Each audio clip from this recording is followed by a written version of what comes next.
Despite medical advances, the need for organ donation and donors obviously continues to grow. Doctors work round the clock on transplants.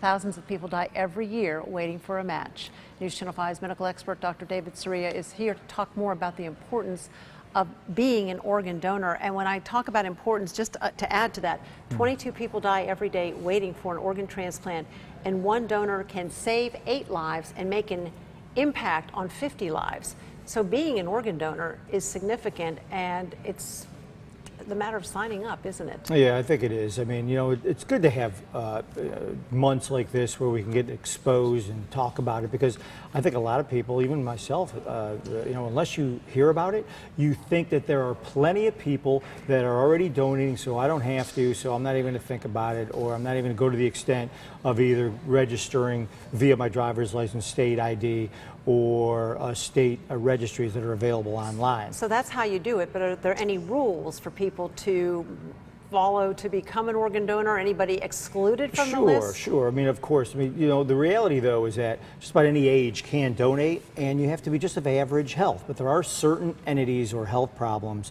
that do prohibit you or exclude you from being able to donate certain organs. For example, if you have HIV, cancer, or certain blood-borne disorders, then they'll typically let you know whether or not that your organs are able to be transplanted into somebody else. But it's always good to ask your doctor. In other words, don't assume. Yeah, just check with your doctor and make sure you can be an organ donor. Can a person be specific about which organs, or is it all-inclusive? If you say you're a donor for all your organs? No, of course not. You can be very specific. You can choose if you want to just donate your cornea, which happens to be one of the most donated and certainly most common surgeries as far as transplants. You can even pick bone, skin, whatever you're willing to do. Most OPOs, which are called organ procurement organizations, are absolutely willing and able to accommodate you, and they're very thankful.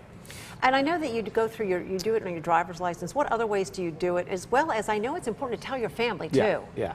Well, that's very important. You have to tell your family. It happens a lot, and I've even experienced this where there is evidence that they do want to donate, whether it's on the back of their driver's license, their state ID, but there's also state registries where the OPOs know who and what are being donated. But sometimes it's a surprise to families, and all of a sudden now we have the procurement team coming in to harvest organs, and they're taken back. So it's very important. You don't want your family or loved ones to be taken by surprise in that event, so make sure you inform them. But those are the ways you do it. And typically, whether it be a driver's license or a state ID, those are the ways, and you can register even online, and there's you can look it up online as far as donation registries. But it's very simple, and you fill out your information, and you can change it anytime. It's not binding, and you can change your mind. But it is life-saving. It is very important. And for so many people, way more people need organs than there are donors out there. Good way to end it. Thank you, David Soria. We appreciate it.